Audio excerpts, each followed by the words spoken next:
Hi everyone, Emily from Making a Musician here. It is now September, which means it is officially National Piano Month. So, in honor of the occasion, today we're going to talk all about soundboards, what they are, how they work, and the best part, how you can make one at home that you can play around with. So keep watching and let's go get started. All right, so let's talk about what a soundboard actually is.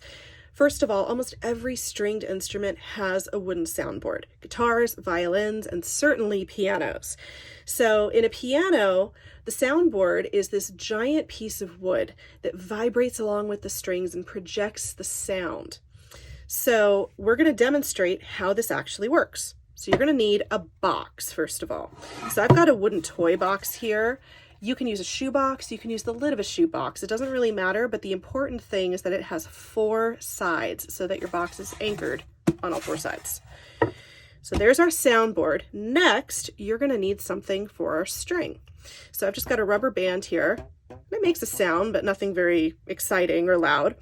And your rubber band needs to be able to wrap around the box. It should have some tension, but not be so tight it's going to break. Last, we need a bridge. So the bridge sits directly on the soundboard and then the string rests over it. So as I mentioned, this is how a guitar works, it's how a violin works, and all of the strings on a piano are doing this as well. They are actually resting on top of a bridge that's directly attached to the soundboard.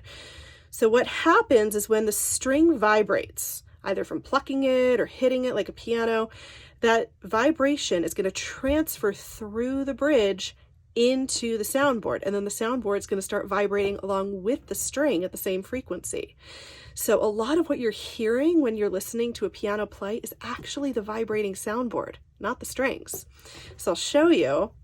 First, I'm going to pull the spoon up so it's not touching the soundboard, and it makes a nice sound. You can hear it.